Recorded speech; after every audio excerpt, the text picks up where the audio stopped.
I am so honored to be here today. Thank you so much for inviting me. I have to remind myself, today you're here for a reason. Today, I feel much like I did when I came to Harvard Yard as a freshman in 1999. I felt like there had been some mistake, that I wasn't smart enough to be in this company, and that every time I opened my mouth, I would have to prove I wasn't just a dumb actress. But I am here to tell you today, Harvard is giving you all diplomas tomorrow. You are here for a reason.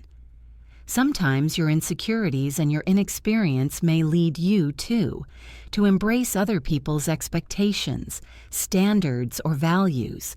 But you can harness that inexperience to carve out your own path, a path that is defined by its own particular set of reasons.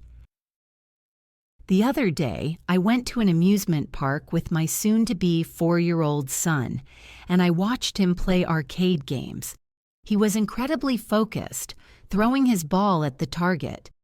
Being the Jewish mother that I am, I skipped 20 steps and was already imagining him as a major league player, with his aim, his arm, and his concentration.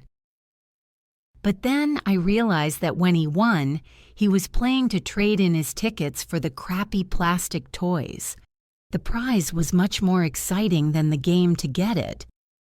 In a child's nature, we see many of our own innate tendencies.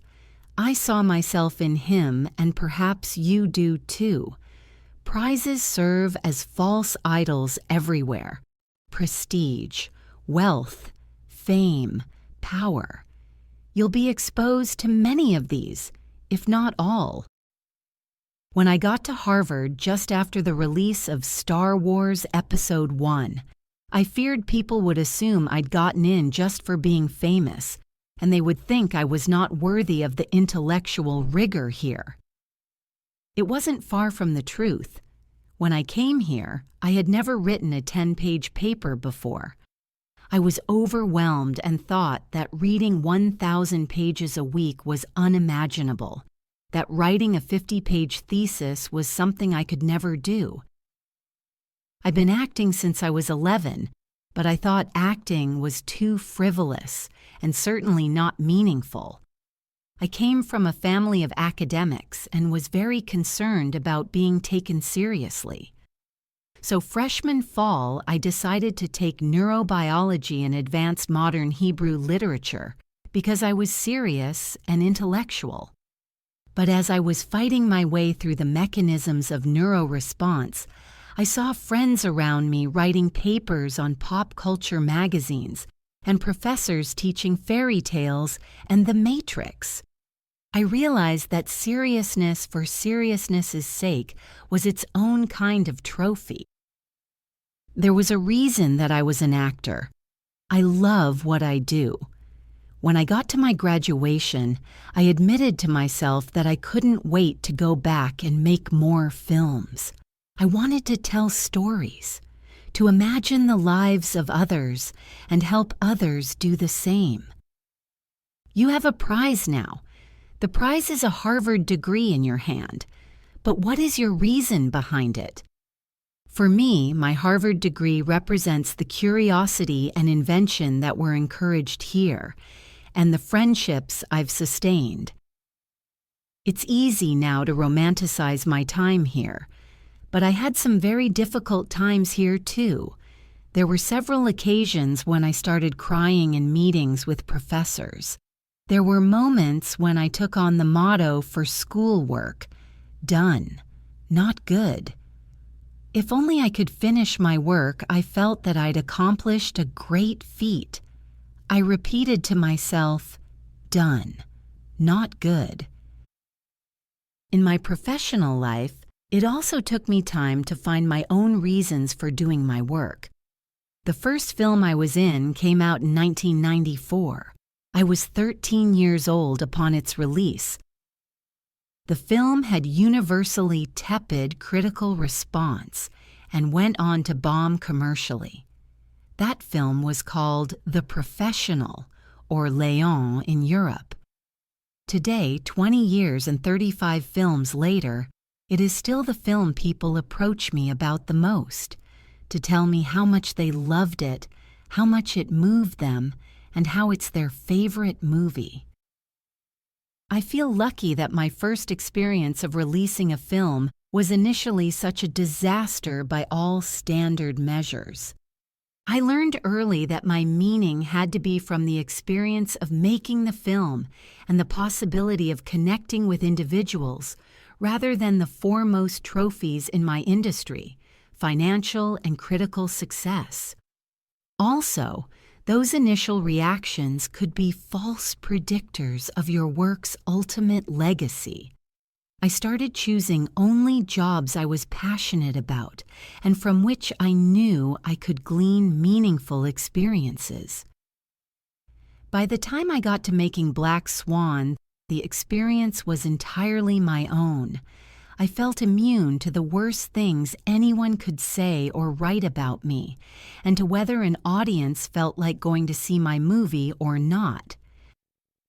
It was instructive for me to see that, for ballet dancers, once your technique gets to a certain level, the only thing that separates you from others is your quirks or even flaws. One ballerina was famous for how she turned slightly off-balanced. You can never be the best technically. Someone will always have a higher jump or a more beautiful line. The only thing you can be the best at is developing your own self. As we get older, we get more realistic, and that includes being realistic about our own abilities or lack thereof, and that realism does us no favors. People always talk about diving into things you're afraid of. That never worked for me. If I am afraid, I run away. Fear protects us in many ways. Your inexperience is an asset, and it will allow you to think in original and unconventional ways. Accept your lack of knowledge and use it as your asset. Each time you set out to do something new, your inexperience can either lead you down a path where you will conform to someone else's values, or you can forge your own path. It's cliché, because it's true that helping others ends up helping you more than anyone. Getting out of your own concerns and caring about someone else's life for a while reminds you that you are not the center of the universe, and that in the ways we are generous or not, we can change the course of someone's life. Even at work, the small feats of kindness that crew members, directors, and fellow actors have shown me have had the most lasting impact. And of course, first and foremost, the center of my world is the love that I share with my family and friends. I hope that your friends will be with you through it all, as my friends from Harvard have been together since we graduated. My friends from school are still very close. We've nursed each other through heartaches and danced at each other's weddings. We've held each other at funerals and rocked each other's new babies. Grab the good people around you and don't let them go. The biggest asset this school offers you is a group of peers that will both be your family and your school for life. To quote one of my favorite thinkers, Abraham Joshua Heschel, "To be or not to be is not the question. The vital question is how to be and how not to be." Thank you.